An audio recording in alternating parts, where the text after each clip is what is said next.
Hi, welcome to another episode of Gridiron Hub Live. I'm excited to have somebody we've spoke to in the past on an interview, but we've finally got him on a live stream. Two-time Super Bowl winner and former Pittsburgh Steeler, Jeff Reed. How you doing, Jeff? Hey, how you doing, man? Thanks for having me on. Yeah, no, I appreciate you taking the time to come on again. I know we had a conversation just before Christmas, but I'm pleased we can finally get you on a live stream and hopefully get some questions from the audience as well for you. So no, thank you for coming on. So just if we can just go through a quick recap of your career, is that okay? I mean, I want to spend the majority of today and tonight talking about your Super Bowl experience, but for the guys who haven't watched the interview we did before Christmas, can you just explain, what college you went to and then how you ended up at the Steelers very quickly? Yeah, so basically, I was born in Kansas City, Missouri. Believe it or not, I'm not saying that because the Chiefs are in the Super Bowl. I actually grew up a diehard Chiefs fan. I still cheer for them. I know my Steeler followers out there may not like that, but when you're born somewhere, you kind of have a team favorite growing up through the years. And anyway, so played soccer most of my life. My dad's job moved our family from Oklahoma to North Carolina, where I reside in Charlotte, North Carolina. And basically, my first year of football, after being asked to play numerous years and me saying no, more because I was scared to get hurt than my talent. To be honest with you, that's what it was. I was the biggest guy on the soccer field, so I enjoyed that. Wasn't the fastest, but I could knock all the little guys around. So I played 1 year in high school, my senior year in high school, my 12th grade year, and walked on to the University of North Carolina. I'm sure everyone around the world has heard of the Tar Heels. That is where I played football. I was on the team 5 years, earned a scholarship my fourth year, actually only played during regular season games my fourth and fifth year. So 3 years of experience before I ended up taking a long shot at the NFL. Yeah, great. And so what year was it you graduated from the Tar Heels? I graduated in 2001, so 20 years ago. And yeah, crazy. It seems like yesterday, but it won't feel like it. Yeah, I was going to say, I bet it feels like yesterday. Yeah, it kind of does, but at the same time, 20 years is not it goes by quick when you're having fun, but when you roll back the hands of time, you look back and you're like, man, if only you could do one more game or one more thing. But yeah, so I graduated there in 2001. Actually ended up signing with the New Orleans Saints in 2002. Played the entire preseason there. Loved the team. Loved the opportunity. Did make the team. They were impressed with me, so they put in a good word around the league. Had numerous tryouts. After that, ended up 10 weeks later, 7 tryouts later with the Pittsburgh Steelers. They actually signed me to play. Signed me on a Tuesday to play on a Monday to play in a game that following Sunday, 6 days later. And so things moved very quickly, to say the least. You go from, man, I hope I can get one opportunity, to, wow, I'm playing in 5 days. So ended up 9 years with the Pittsburgh Steelers, won 2 Super Bowls, had a lot of accomplishments, way more good things than bad. Really not any bad things. Everything's a learning experience. And then ended up getting released in 2010, finishing that season with the 49ers in San Francisco, and then played a little bit of a short stint in the preseason of 2011, 10 years ago, with the Seattle Seahawks. Yeah, no, it's so really, really great career. Just quickly, I remember you telling us this on the interview we did. Could you just go through the story about when the Steelers decided to sign you? They had a few kickers trying out that day, and I think the weather conditions weren't great. Yeah, so coming from North Carolina, I don't know if you've ever been over here, but it's we think it's really cold when it's about 45, 50 degrees, and so that's first. Also, every field back then, and now a lot of them are turf, but all the grass fields then were Bermuda grass. So besides them turning brown in the wintertime, they were still good fields. And, so we were spoiled, at least, down here in North Carolina. So I went to the tryout. It was in late November. Obviously, if you're familiar with Pittsburgh at all, or you've watched any games, it's usually pretty darn cold there. And my sister just had actually 6 to 9 inches the past couple days. She still lives there. So, Wow. yeah, the tryout was about 18 degrees. It was sleeting. The field surface was not perfect by any means. So I'll just leave it at that. And there were 4 of us, and the entire organization, from Coach Bill Cowher to the Rooneys, to coaches, to whoever you could possibly think of, were on that field watching us 4 perform. And nobody really stood out. I honestly, I think I told you this last time, but I think the real reason I got signed is because of my attitude. Everybody else was complaining about slipping and, can I get another kick? You saw I slipped, and I was just kind of giggling, and not out loud, because I know it's a job and it's not a funny matter, but it's sometimes when I didn't have the right shoes on, I didn't know what to expect. I heard Heinz Field was cursed to all kickers. I mean, yeah, understand, Heinz Field was only open for 1 year prior to this. So they were still trying to get the feel for that field, because Three Rivers before that had actual AstroTurf. I mean, it was concrete turf, back at the old school turf. So, they have grass, they have to take care of it. There's multiple teams playing on it, not just the Steelers. University of Pittsburgh plays there a lot of times on Thursdays or Saturdays before we play Sundays or Mondays. And then also, the time I was there, high schools were playing on that, the high school championships, and high school football in Pennsylvania is a pretty big deal. So, to say the least, it was quite the challenge. Everyone was average at best. Nobody stood out. And the fact that I just moved on to the next kick and did my best the entire time, I think that got me the job, because there was myself, who was obviously a rookie, another rookie, and then 2 guys that were veterans. And none of them could believe the conditions. And I couldn't either, but to moan and complain about it was not really going to get me very far when you're trying to sign a contract somewhere. No, absolutely. And like you say, it obviously worked out because you spent 9 years with the Steelers. Obviously, your first appearance in the Super Bowl was Super Bowl 40. That's right. In 2006. So you'd been playing for the team for 4 or 5 years at this point. Did you have a feel like you were getting closer every year to the Super Bowl? Well, the one thing I always tell my friends, my family knew it because they were there living it with me, but I always tell my friends now that say, man, well, because it's Super Bowl's coming up in a few days, so everyone's like, man, I can't believe you actually kicked in one. I said, no, I kicked in 2. So I can rub it in their faces just a little bit, but it's all in fun, because ultimately it's the reason you play the game. If you're playing the game strictly for money, you're playing it for wrong reasons. If you're playing a game to be a superhero, you're playing it for the wrong reasons. If you're playing the game to be a role model and win a championship, that's why you play. And so, the biggest thing you have to look at here is the actual team that I was kind of born into. None of them knew me. They met me on a Wednesday practice. I kicked for them as their starting kicker on that Sunday against Cincinnati. So they were kind of like, who's this guy? Why is he not on the team attitude? Nobody was rude. Charlie Batch was the number 1 guy that took me under his wing. Just a great person, still is, still one of my great friends to this day. He was like, hey, man, you're a new guy, but you know what? We got a game in 4 days. Let me take you out for, dinner and drinks. And I'm like, okay. I said, I'm a little bit nervous, so maybe I do have to eat, but maybe I shouldn't drink. And he was like, no, it's okay. All professional, like it was actually, you need to drink kind of thing. And little did I know about Pittsburgh culture until I was there longer. Man, that was really fun.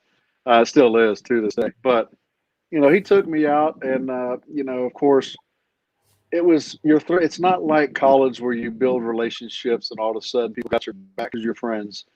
This was the kind of thing where, I got a standing ovation when I ran out of the tunnel, and nobody even knew me except for they said they heard my name on ESPN on the bottom line. My name went across the bottom, and I had to sign with the Steelers.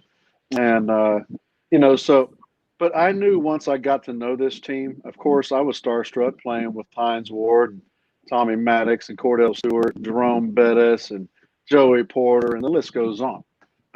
This is before Polamalu and Ben and all those guys. came into the picture.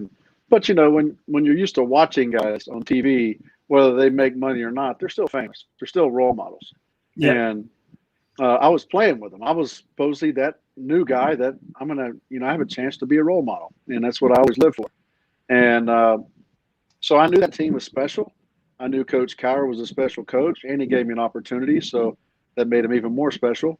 And I just knew at some point when we get it together, and we, because it was like college. NFL, the longer I played, the more I learned about the business. It's cutthroat. I mean, it is corporate America. People may think, man, I'd do anything to play in the NFL, which they would, and I would too. But when it's time to let you go from making that nice check the week before to $0 overnight, and that's a business decision. And a lot of times, just like it is when you're making 70 grand, they can find somebody to fill your position for 35 grand. Same thing in NFL, different numbers, of course, but it's still, I just knew that team was special because the guys who were married with kids would take me out to dinner. It wasn't just like all the 22-year-olds would go get messed up at a bar and act stupid like you're in college. I mean, it was everyone pulling you from different directions to want to be a part and help you. And that's why I knew that team eventually was going to win, and we did. Yeah, no, great. So let's kind of jump forward now. So Super Bowl 40, you beat the Broncos to get to the Super Bowl. What was your initial thought? When you've kind of finally realized, kind of half your dream that you are going to a Super Bowl. Can you remember that feeling? Yeah, the crazy thing about that year is we were, I think we were 7-5 or 7-6. Yeah. Everybody pretty much said, okay, they're done. And there was a game we played at home in the snow against Chicago. And everyone always remembers this image where Jerome Bettis running over Brian Urlacher, who was an animal, by the way. Everybody remembers that image. And if you'd have heard the crowd erupt, it was like that's what we needed to make sure we would never lose again that year. And that's exactly what happened. Once we beat the Bears, we had some bumps in the road. We never lost again. We snuck in at I believe it was 10-6. I think I'm right, maybe 11-5. But anyway, we snuck in to the playoffs as a 6th seed, which back then there's only 6 seeds. Now there's 8. And then we had to play we didn't play the number 1 seed because it had a bye. We had to play all the best teams to win, and we did. Yeah. And we won pretty handily, actually. And then when we got to the Super Bowl, I mean, to answer your question, that feeling is like, it's kind of like surreal. Okay, you're AFC champions. You got these hats and T-shirts and cigars and all these things that you think about, but you don't really know it's really true until every time you turn on the TV, they're talking about you. And that's a long 2 weeks of media and hype and stories and looking for stuff to talk about. And, for the players, I mean, obviously not with the COVID year, but you get to go there to the destination of the Super Bowl a week early. So you can actually enjoy your life away from your city you're representing. You have curfews and all those things. Media day was fun.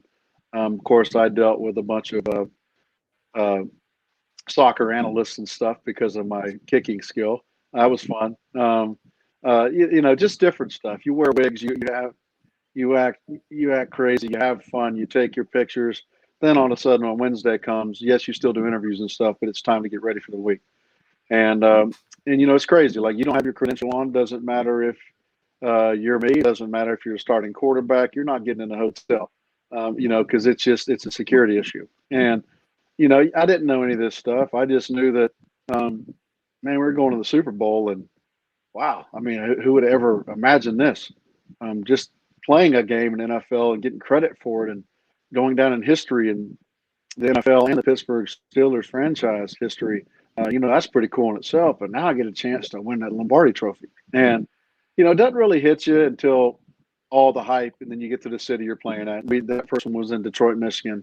And obviously Detroit in late January, early February is it's pretty cold, and there was a lot of snow. Thank goodness the game was inside. That'd have been very interesting. But but we just you got to meet celebrities. You meet Kid Rock, Snoop Dogg, all these, and I mean, it's kind of surreal. Like to some people, maybe it wasn't, but for me, it was like, why do these people care so much? Like, well, I mean, they're famous. Why do they care about our team winning? Why do they care? And then there's always an after party, whether you win or not. Luckily for me, I won both, so I didn't have to worry about being on the other side of that Super Bowl loss. But and you're sitting there, having a drink, having a shot, having a beer, having a conversation with Kid Rock and his $40,000 cup of whatever the hell he's drinking, and stuff like that. I mean, that's it. And they're sitting at your table and just taking pictures with you, and you're like, well, could I get a picture with you? That it's just that stuff was it was normal then, and for me it wasn't. But I guess when you make it to that platform and that stage, it's completely normal. Yeah, and so the week before, when you start training on the Wednesday, do you train at a local college or local high school? Where did you tend to train, getting ready for the Super Bowl? Yeah, so we were the away team in both games that I played in. So Super Bowl 40, the Seattle Seahawks got to use the Lions facilities, and we were using the old Silverdome where they used to play. Which was their facility as well, but way away from all the action, all the fun stuff downtown. When Seattle they were the home team, so that's what they got. So I mean, it's still a nice place to practice, and the facilities are fine, all that stuff. A little different than being at home, though. Obviously, you have to adapt to all that. And then when we got to Tampa in Super Bowl 43, we were also the away team. So Arizona got to use the Bucs facilities, and we were at South Florida, which is in Tampa, but it's a very nice college in Tampa. We use the college facilities. So, but the thing they had is an indoor facility in case it was raining, they could still practice. We had to postpone practice or practice in the rain because we were using all outdoor fields. So it's a bit of a disadvantage, but at the same time, you're there to win the Super Bowl, so it doesn't matter if you're practicing at a high school. You're there to get better. Great. And leading up to the Super Bowl 40, what was the feeling within the camp? Obviously, you'd kind of turned your season around and won a load of victories in a row. Did you kind of go into that game expecting to win yourselves, or do you not put that level of expectation on yourselves? Yeah, we were on such a roll. I don't think we would have cared who we played.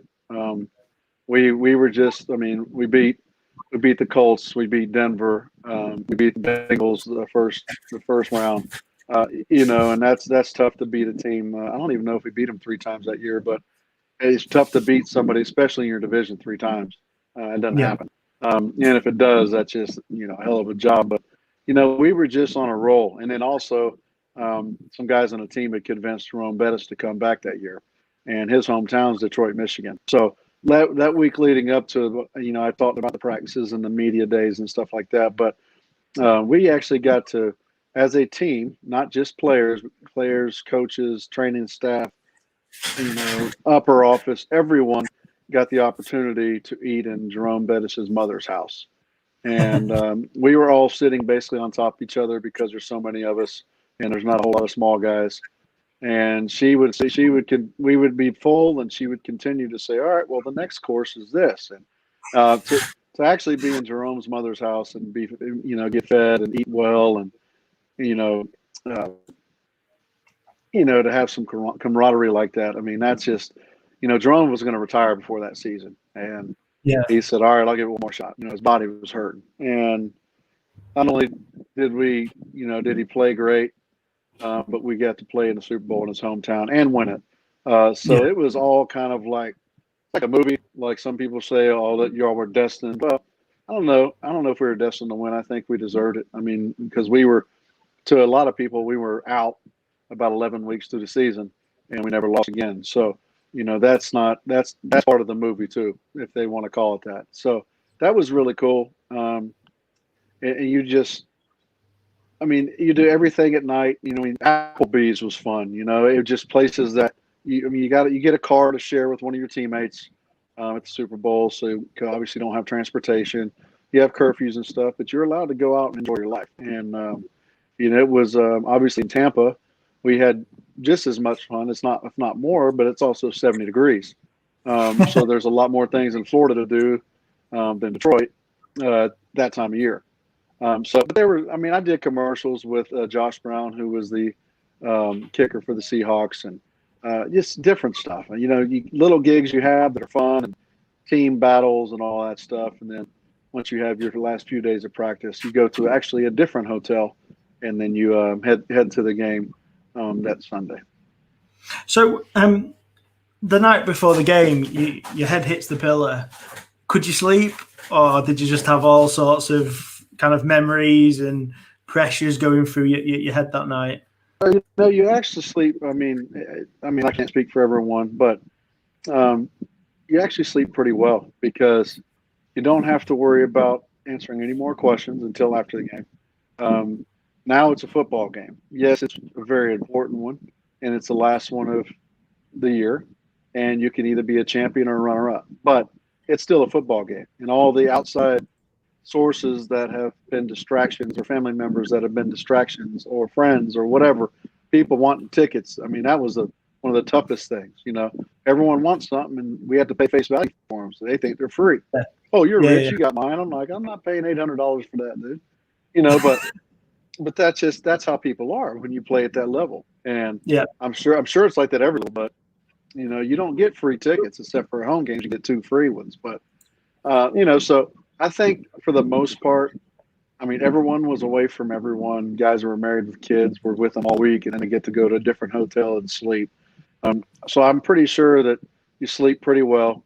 Then when you wake up, you have a walk through. You have 2 meals, and then the game's at after 6 o'clock. So you actually don't go to the field till about 2:45, 3 o'clock, depending on how early. Some guys go 2 hours before. I was the kind of guy that was about a guy that went about 3.5, 4 hours before, just to strictly focus on the job at hand. Great, yeah. Steve wants to know if you celebrate the anniversary of the Super Bowl and do the coaches and the players ever meet up? Sorry, let me get that back up. Say it again. Celebrate the anniversary. Do you celebrate the anniversary of the Super Bowl wins and do the players and coaches ever meet up?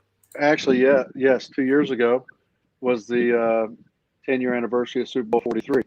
Because I think this is 55 this year. So 2 years ago, there were 48 of my teammates from the Super Bowl 43 team, all together, all recognized on the field, standing ovations, called each player's name one at a time, made you really feel relevant again. Obviously, we're in Steelers history and NFL history, but the appreciation of the fans is the coolest thing, especially in Pittsburgh. We have a different breed of fans, and those are I mean, everyone says they're diehards, but that's a different breed, and that's diehard football there. So yes, usually every 5 years you get up with the team, but obviously this year is not going to be the same because you can't have a certain amount of people at the games, and you can't fly everybody in and have them all around each other. So hopefully next year or whenever the next 5 years is up, we can all get together again, and hopefully everybody's healthy and safe.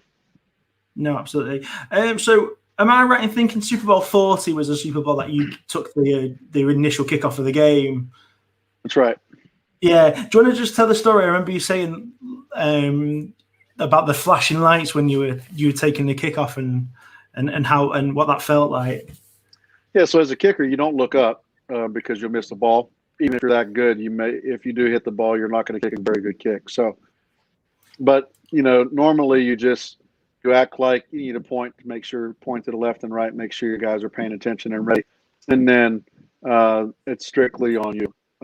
You go attack the ball, and then the game's kicked off, and there you go. But in a Super Bowl, every Super Bowl, it doesn't matter. Even this year with very limited fans, you'll see a ton of camera flashes. And we were in Detroit, obviously, at Ford Field. And, I mean, I'm telling you, like, I'm looking down, but I could have sworn it was like I was in the Twilight Zone. And it was kind of like, I mean, I'm like 2 steps away from having to kick this ball off. And I'm like kind of not really blinded because I'm looking down, but I can feel all the flashes. and it's like there was a huge lightning bolt struck right in the front of the ball, and that was very different. I'm glad I got to do that.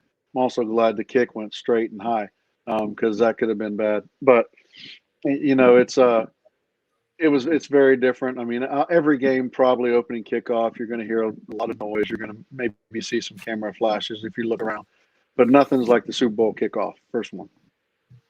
Yeah, I suppose the pressure's on you as well, because if you kind of skiff the kick or something, then do you set the tone for the rest of the team? So you've got that going through your head. So I did watch it before. You're right. It went straight down the center to the 3-yard line. So yeah, that's a good thing.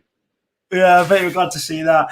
So through the game, I mean, looking at the scorecard, you kind of led most of the way through it. Ended 21-7. 1 sec, I've got it here. Is that right?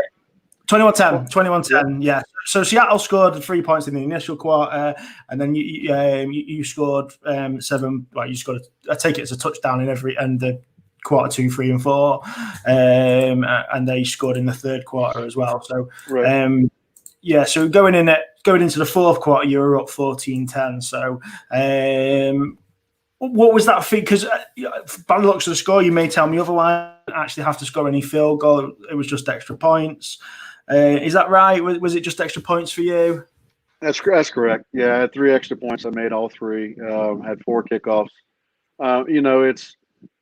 I wasn't. I mean, of course, I was part of the game, and of course, I could have really messed the team up if I kick kickoffs out of bounds or not do what I'm supposed to do on extra points. But that game was kind of when you watch it as a player now. I mean, there's some big plays, and Willie Parker had a 70+ yard run, which was still in the record book somewhere. I know it is. We had a trick play. Randall L throws a pass to Hines Ward. That was a huge play. That might have been the one that put us up 21-10. I probably should remember that, but I know it was towards the end of the game. So, those are huge plays, but we all play a role, and it wasn't the most action-packed game you'll ever watch. But I will tell you, it felt like a home game because you look up, even though you see, Super Bowl emblems and Detroit Lions stuff in on the field and blue seats. You see all black and gold. So that's always something that's a huge benefit for the Pittsburgh Steelers.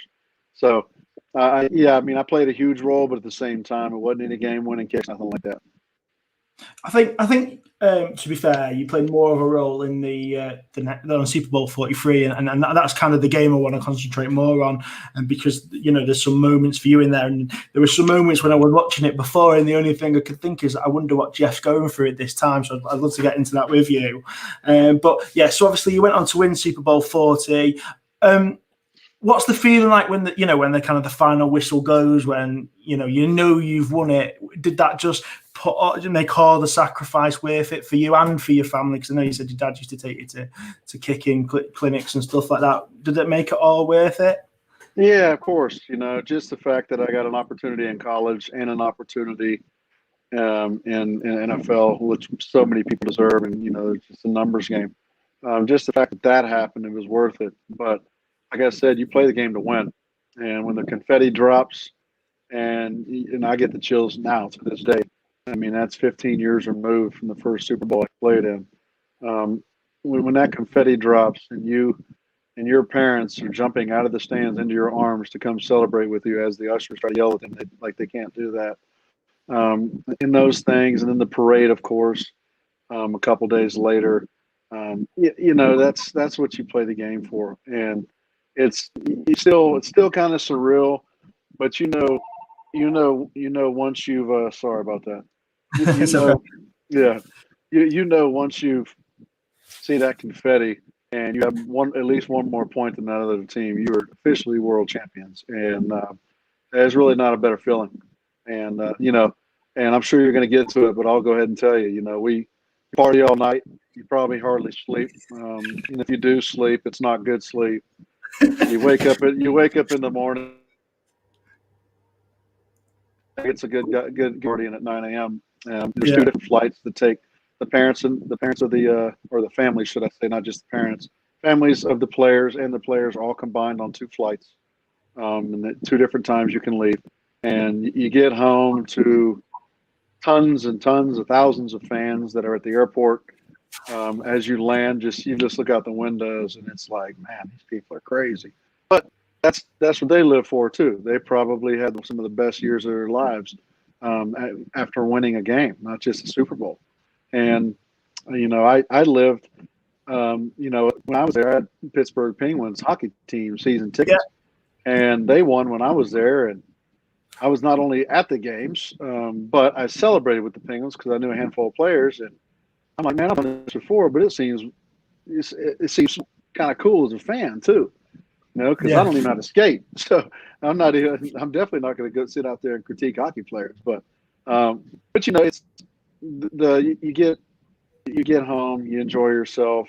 There's not much sleeping. There's like, all right, where are we going next? Where are we going next? All the clubs, bars, and whatever stays open as long as you want to, because now you rule the city for that, at least a few weeks for the off season. And and so we were sleeping on couches in bars after hours just because nobody was driving. We were just partying, man. It was like, this is really cool. And then you get handed these sweatshirts everybody has to put on for the parade, and you get on all kind of different vehicles and mostly trucks, and you go down to all through downtown Pittsburgh and different parts of Pittsburgh. And I mean, I think the first, I don't know this, don't quote me on it, but I'm guessing about 500,000 people the first parade and nearly 1 million on the second one. Wow. And and I actually got to speak during the second parade. I don't even know what I said, but I just know that the fact that I was talking to an entire city was pretty cool, regardless of what I said, because they were cheering. I don't think they heard me anyway.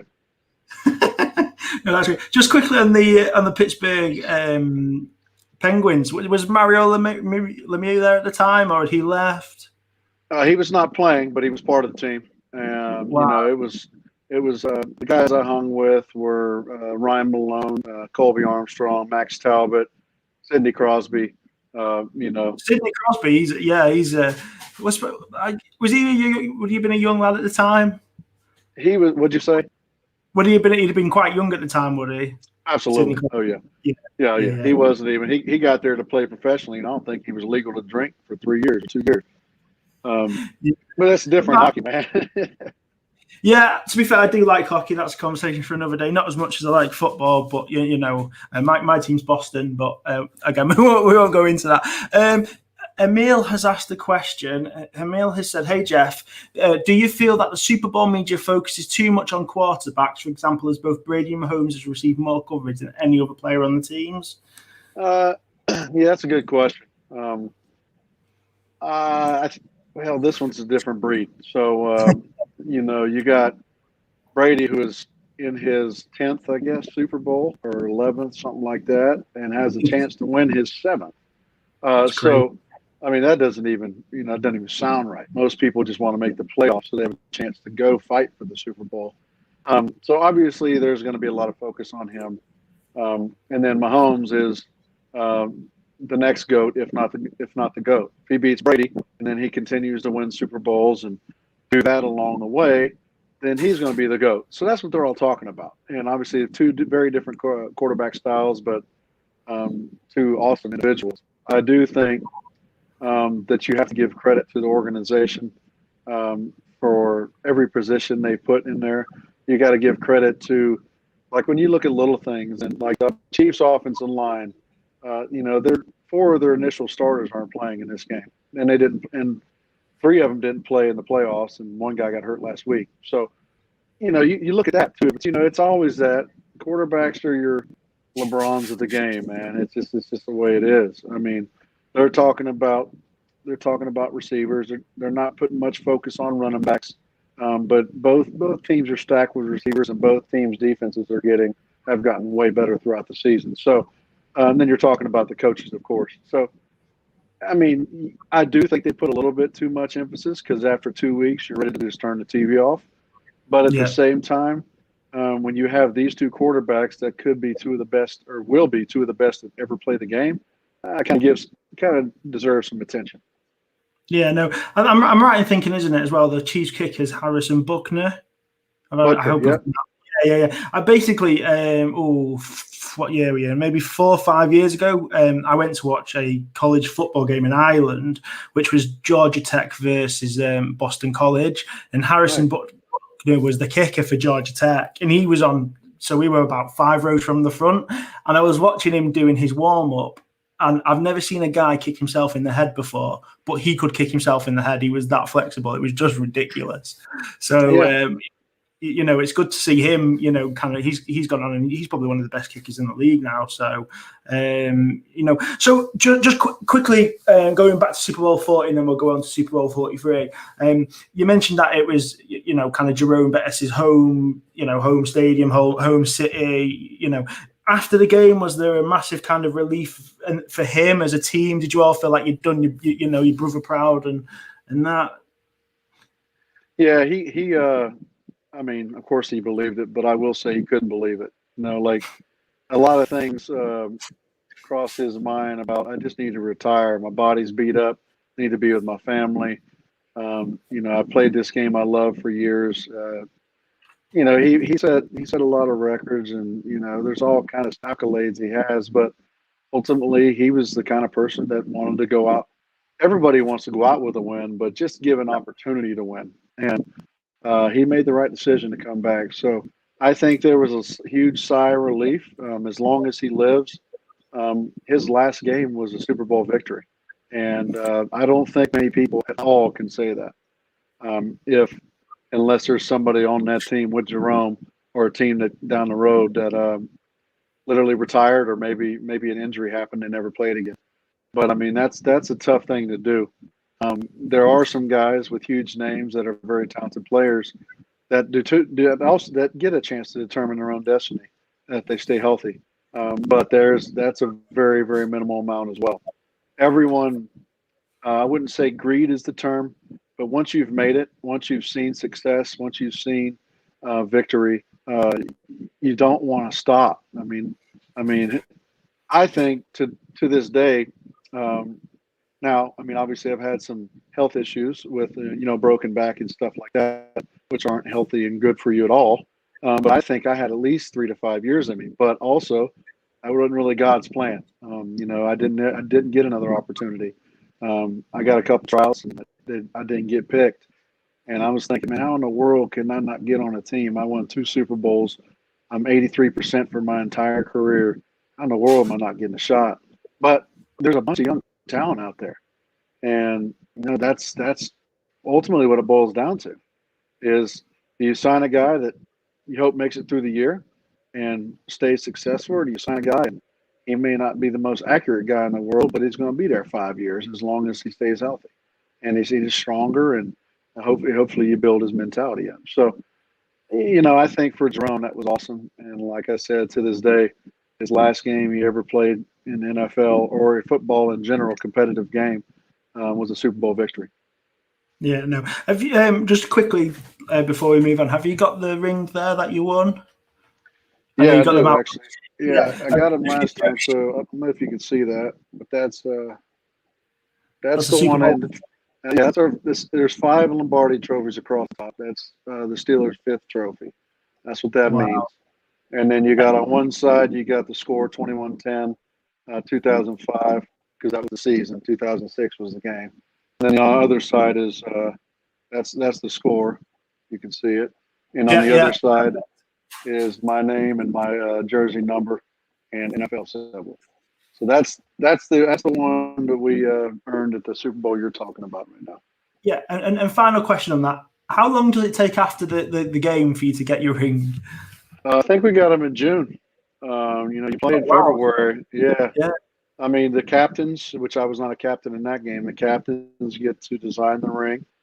The Steelers are old school, so you're not going to get platinum. You're going to be black and gold. I mean, that's just it's going to be real gold.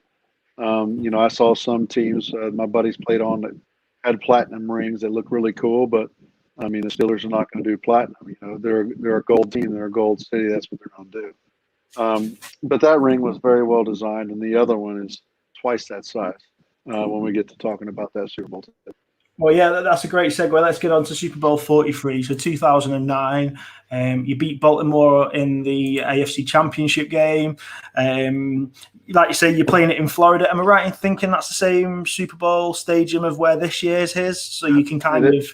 That's correct, yep. Yeah, so you've kind of got that... common ground with the guys who are playing in the Super Bowl. Like you say, Florida's a lot different state to was it Chicago, the other one? Detroit, yeah. So yeah, a lot warmer, as you say. Did entering your second Super Bowl, after you won the championship, did it feel any different than the first to you, or did you feel less pressured, or was it still as pressured and you felt the same as the first time? It's good that you've been there before. You know what to expect. You know who to turn away when your friends and everybody else starts asking for free stuff.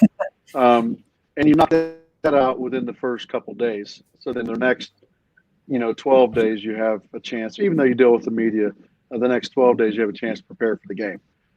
Instead of the tickets taking an entire week and you're like trying to figure out which uncle should go to the game and which one you don't talk to, but all of a sudden he's your best friend, and your friends, asking, well, I've been behind you since day one, but, they haven't.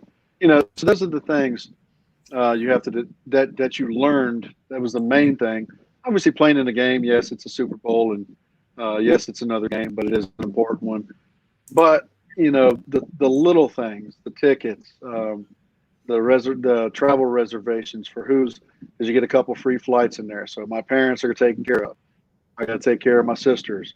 You got to take care of a girlfriend or a wife or kids, whoever's next. But those are the things that are taken care of that first week, and it's a lot easier if you've been there before, because then you can focus on football. If you haven't been there before, it wears you out for about a week straight. Even though you're still practicing and doing your thing on the field, it does wear you out. Great, yeah. So you were at the time the number 2 seed in the country. I think your record going into the Super Bowl was 12-4.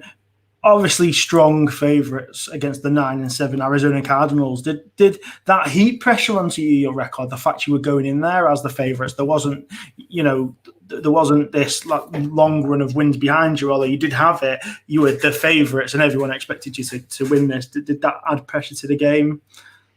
Well, it's when you get to the playoffs, you kind of throw the records out. And the reason I say that is because in 2004, we were 15-1, and we had a first round bye. Then we beat the Jets in overtime, which they could definitely beat us. They missed some field goals. So that made us 16-1.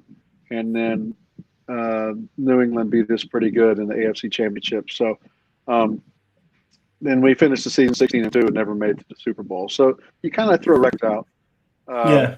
Because if you think somebody's 16-2, you're thinking, well, they're not. Nobody's beaten them. Well, that's not true.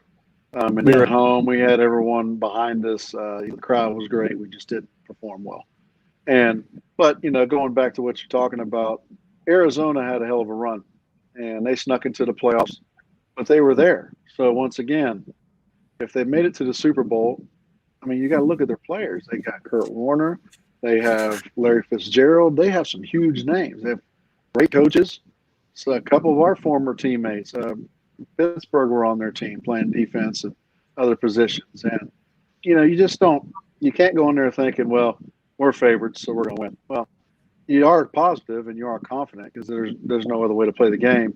But I don't think it made us nervous that we were favored. I just think that we knew that no matter if they're 8-8, 9-7, or 12-4, it doesn't matter. We're in the Super Bowl. We got to show out. And the way that game went to start, we were handling them. And come to third quarter, they made a couple big plays, and man, we were losing. So, we'll get into that because it was a really interesting game, and with 43 seconds left on the clock, you guys were losing. You were down by 3, and that's something that I kind of want to ask you about.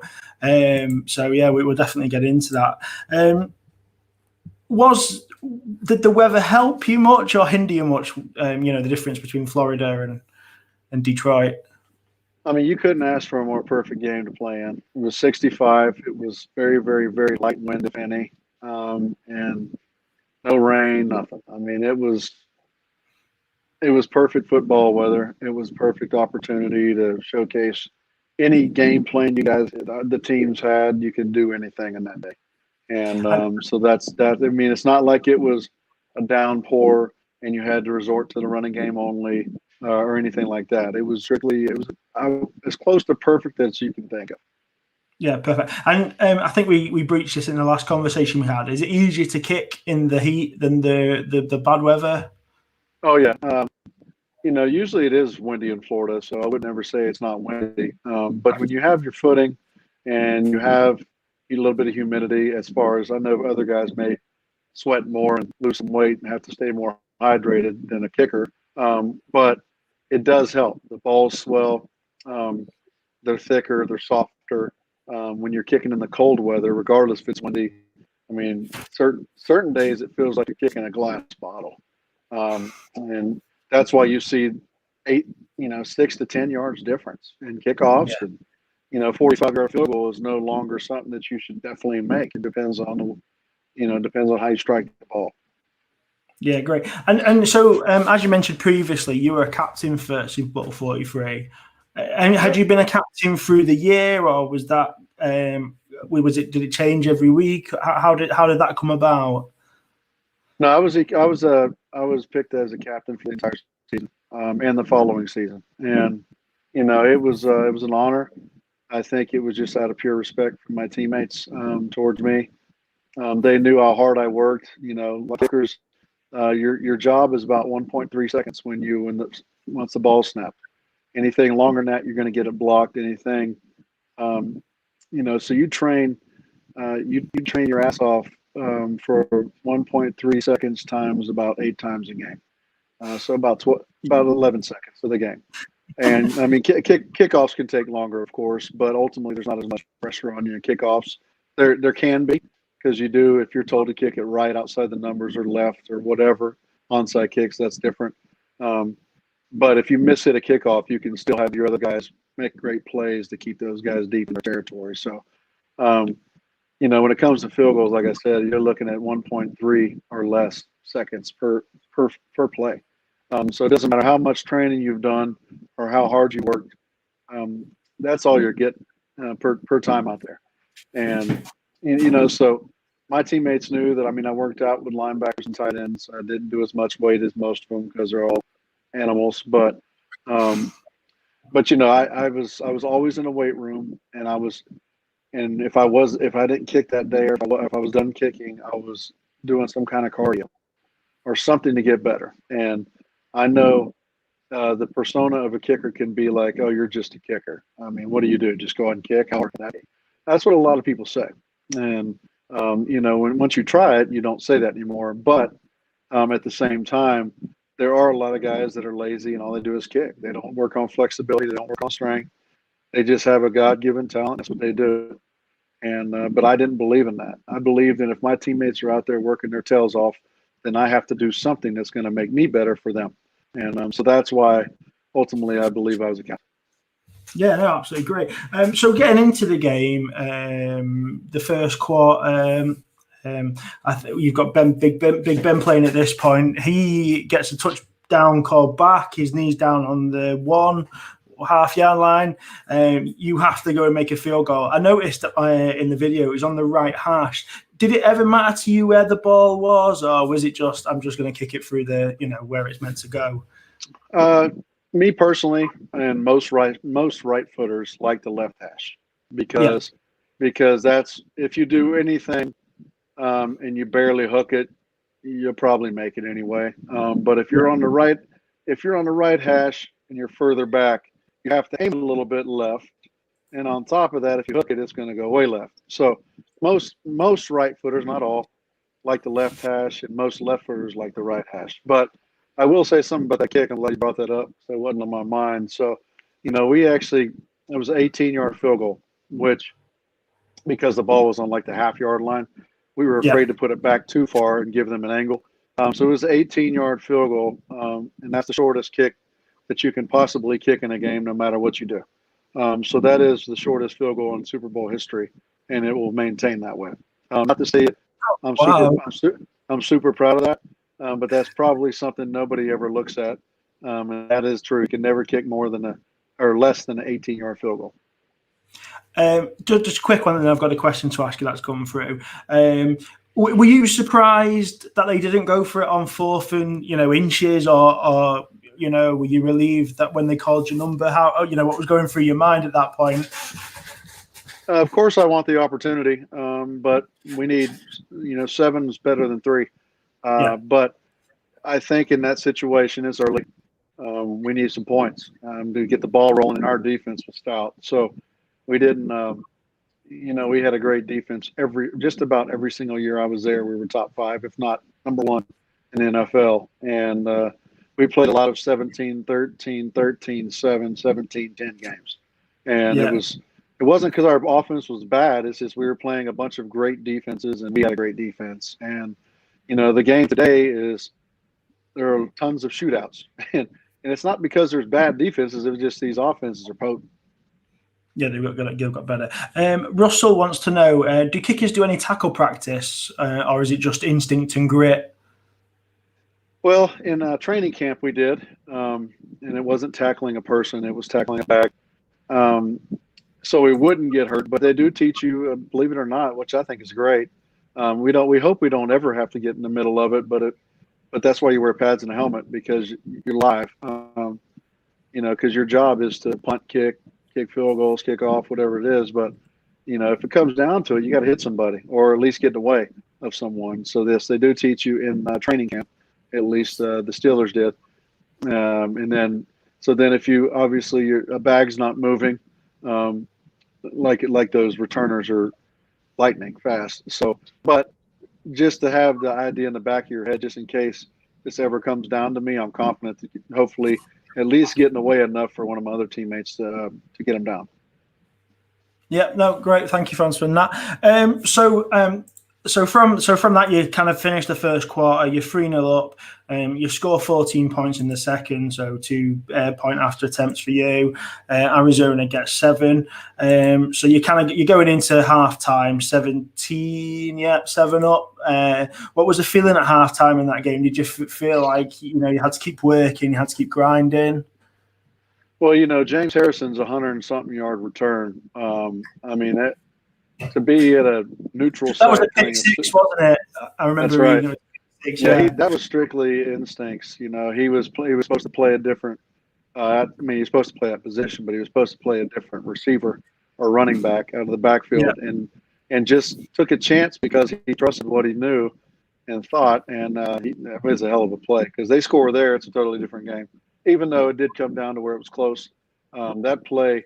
It's unfortunate it had to be halftime after that because we were sky high, and I knew a turnover, something was going to happen if they had another possession. But then again, that was halftime. But we were excited. We were we had to take a deep breath because the game wasn't over. It's 30 minutes were played, and 30 minutes were left in our season or more, depending on overtime. And the one thing I will say is, me personally.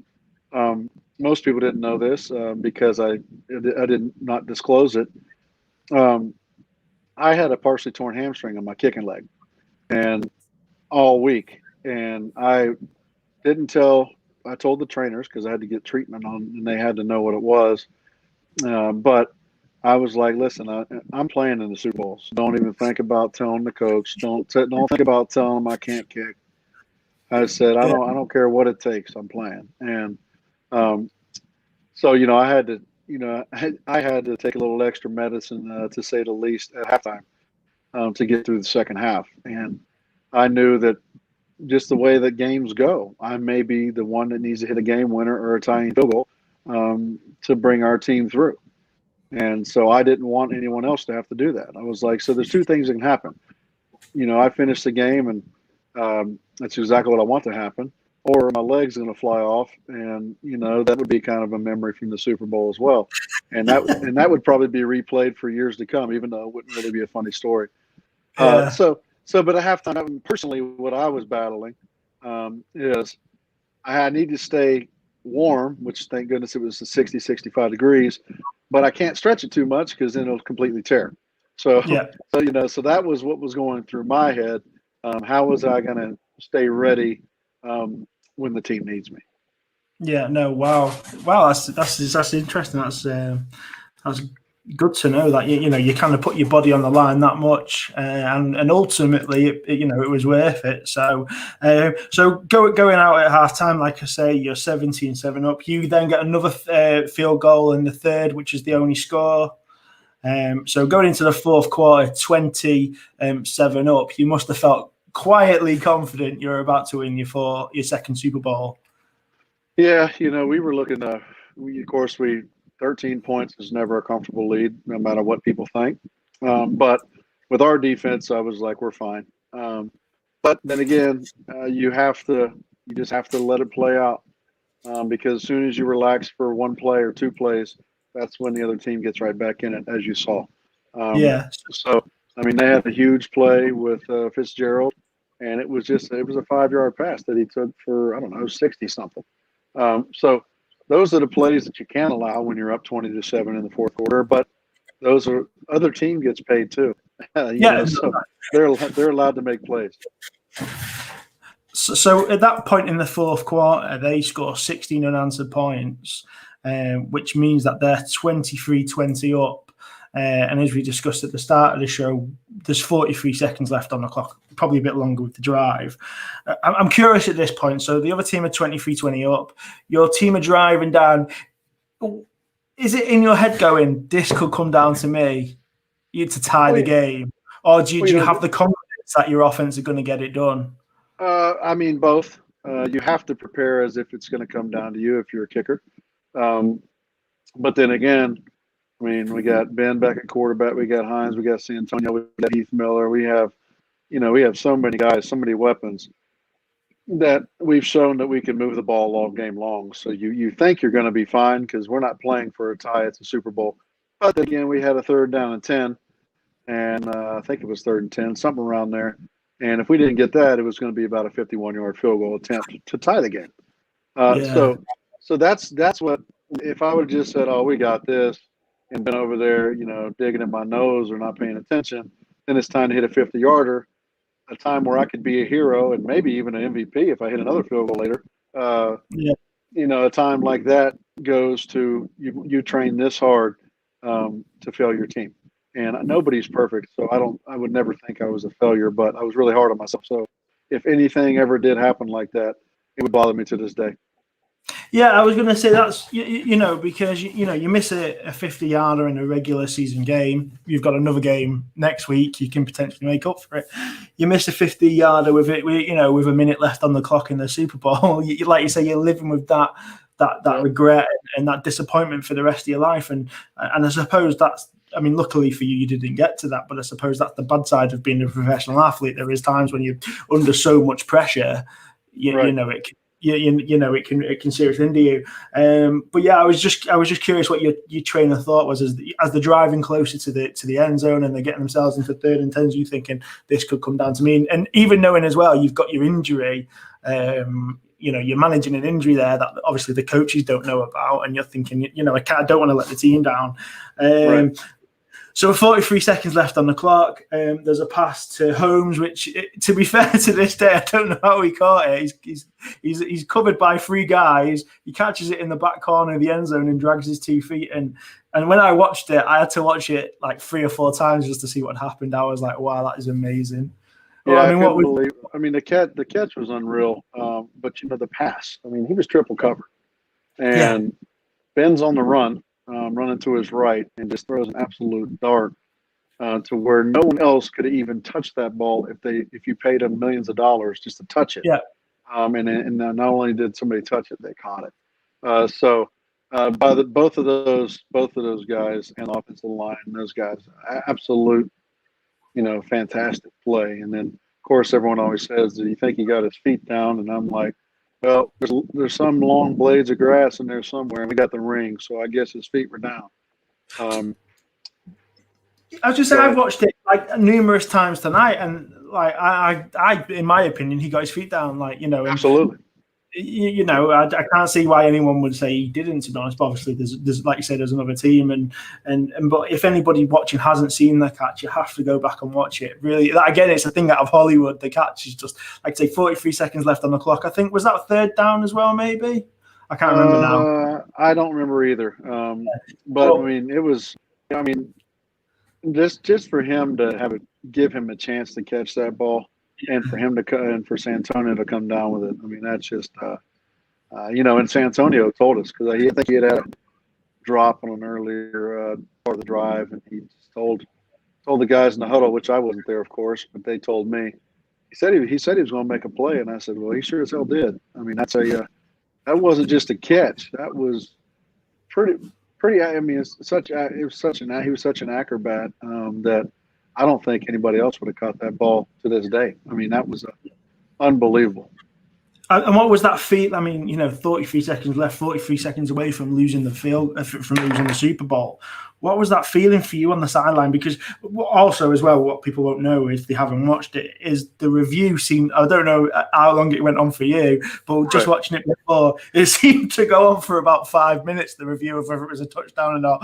Like, what did that feel like during that review? And you've got to still go out there and kick the extra point to kind of make it they need a full score game. Like, what did that feel like on the sideline while that review was going on with 43 seconds left on the clock? I mean, you never know what everyone's thinking. And, I mean, it's a judgment call, but, I mean, it was called a touchdown on the field. There's no way in the world you can overturn that. No. At least we didn't think so. And considering that stadium was 80% Steelers fans, it was really loud every time they showed the replay. So it was pretty much, no matter what they were thinking at some point, that was probably they were going to go with the crowd so they could make it out of that stadium alive. So, but I mean, ultimately, if you look at it, I do think he had both feet down for sure. You know, it wasn't like a really, really sketchy call that you look at, you know, 10, 12, 13 years later. And you're like, I can't believe they gave that to him. It's not like that at all. No. When, like I said, I watched it probably 5 or 6 times before, and I didn't once think it wasn't a touchdown. I just thought, what an amazing touchdown. So obviously the touchdown's given, you come out for the extra point. If you score the extra point, that means you're 4 points ahead and not 3.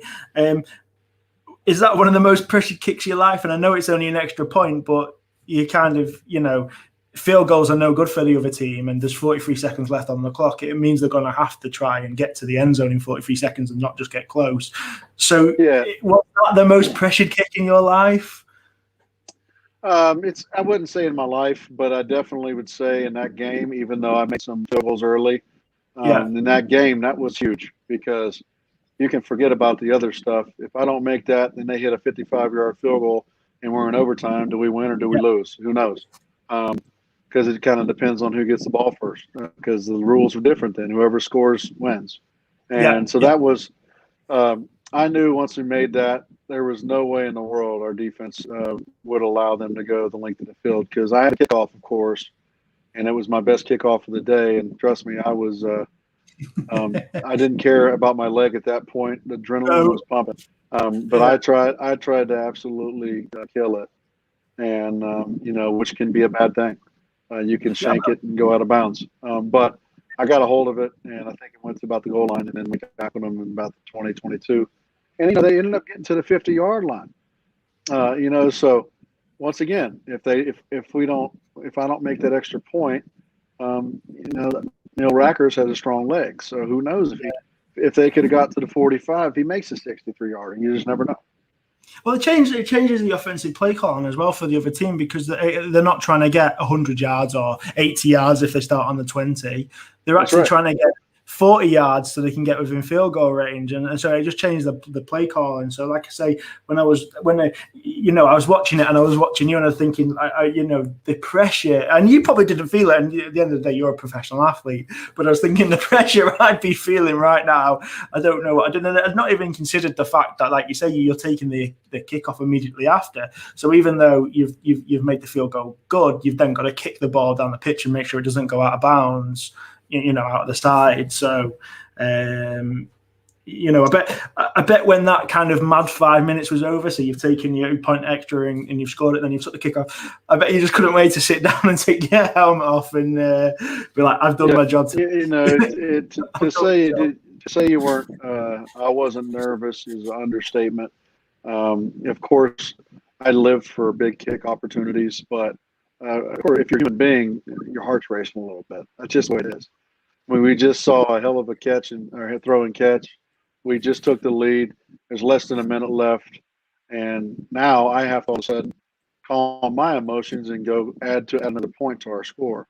Yeah. So I'm a human too. I'm cheering for my team when I can't help them. So but when my time comes, they can cheer all they want to. They can lock arms. They can pray. They can hug each other, whatever they want to do. But that's my time to shine, and that's my time to come through for their hard work. So that's why I thrive on kicks like that. But I was definitely nervous. I mean, everybody's nervous in that situation. Yeah, I'm glad because I think a few people would say, "Oh no, I'm fine. It was just business." But like you say, it's the biggest game in the year, and you've worked all your life, and your family, have made all the sacrifices for you to get here, and so and like I say, luckily the Cardinals didn't go on to score, so you won your second Super Bowl. You were a captain as well, which I'd imagine you'll never ever forget. You kind of Steelers folklore now for the rest of your life. So, what was the after party like in Tampa Bay?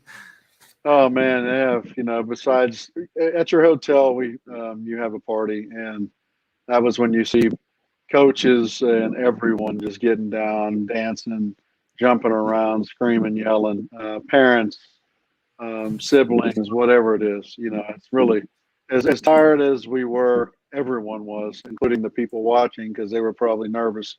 As tired as you are, you find a way to celebrate what you've earned. And once again, that flight was unbelievable. Great memories just from the flight.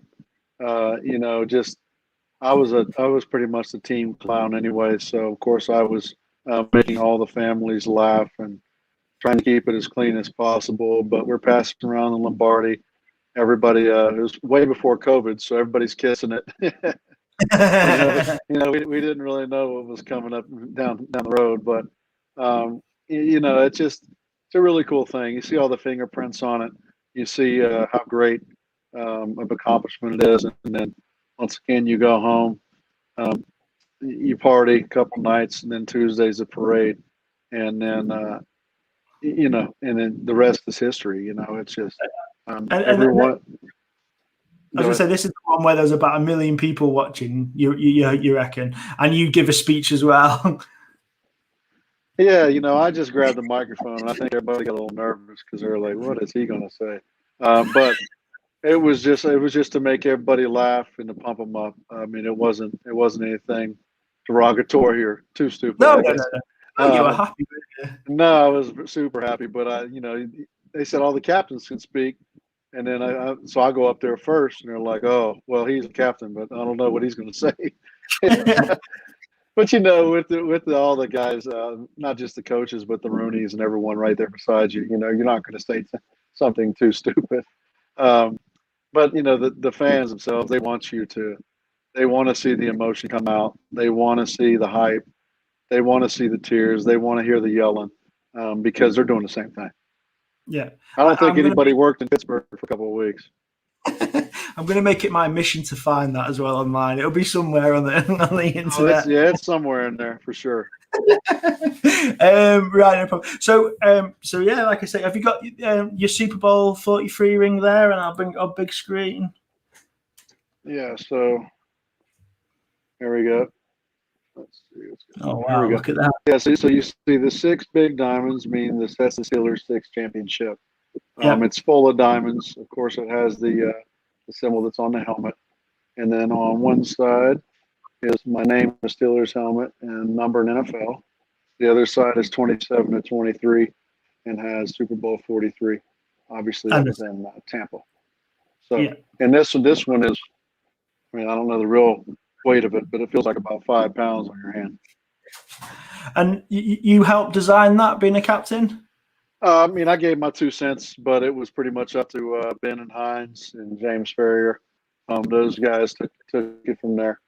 And, of course, Polamalu had a say in it. But I knew I didn't really care. What am I going to say different than them? And if I do say something different, do they really care? Because those guys carried our team for years. No, absolutely. So I just want to finish really. I've got a few bits after this, but what are your thoughts for this Sunday? I take it from what you said at the start, you're rooting for the Chiefs. Obviously, being from Kansas. I'm cheering for Kansas City. I will say this.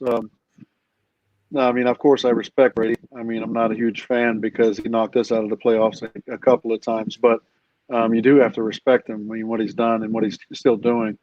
But, Bruce Arians is the head coach for Tampa, and he was our offensive coordinator when I was in Pittsburgh for years. Byron Leftwich was one of our backup quarterbacks in Pittsburgh. He's the offensive coordinator. Larry Foote is the linebackers coach. He was one of our starting linebackers when I was there. And Antoine Randall, well, obviously everybody kind of knows who he is, but he was one of our starting receivers, and he is the receivers coach there. So, it's kind of like that'd be great to see them win. But if you say which team do you like better, I would have to say Kansas City. And from a footballing point of view, which team do you think will win? I think that since 2 years ago, the Chiefs had the Patriots, on the rocks, and they had them done. And had that Austin Brady threw an interception, and that game was over. But one of the guys for the Chiefs jumped offside, and then Brady went down and scored, and Kansas City ended up losing in the AFC Championship at home. So I think they'll take that in consideration. I definitely don't think there's going to be any kind of taking Brady lightly. As you can see, even when he's down 28 points, he finds ways to win.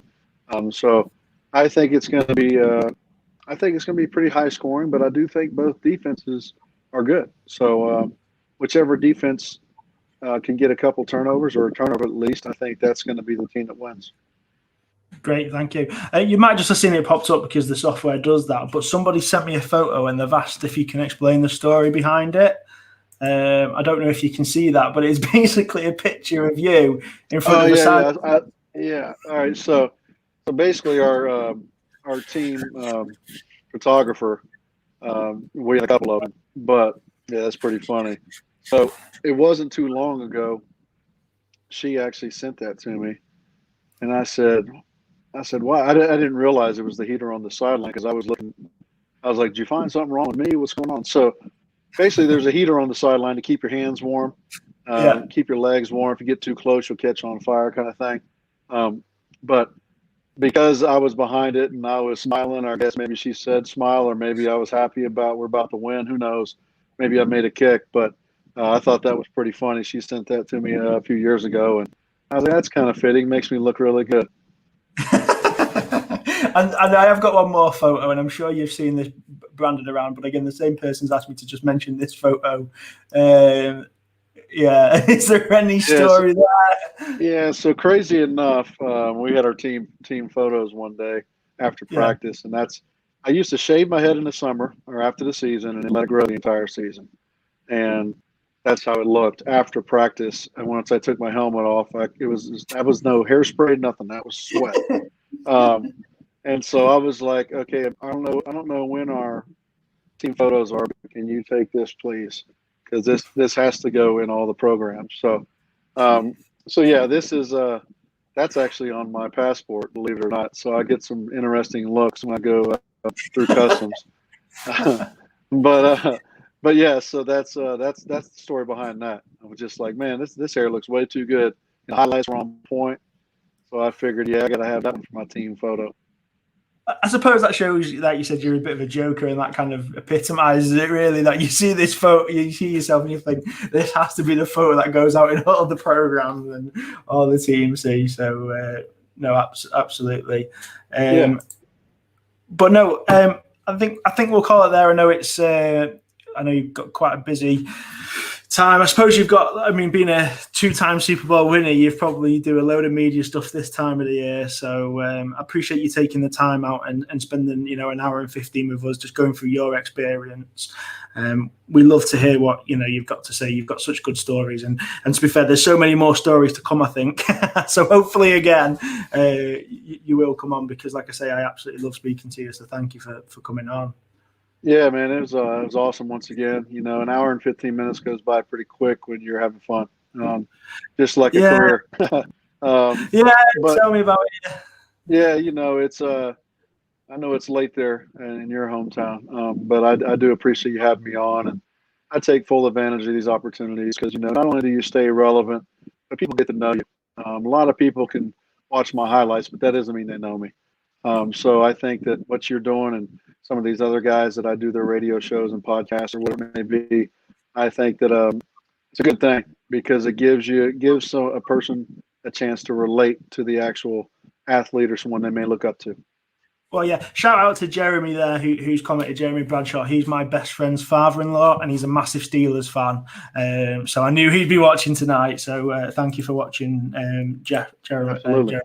And then we've got Russell as well, who's popped on.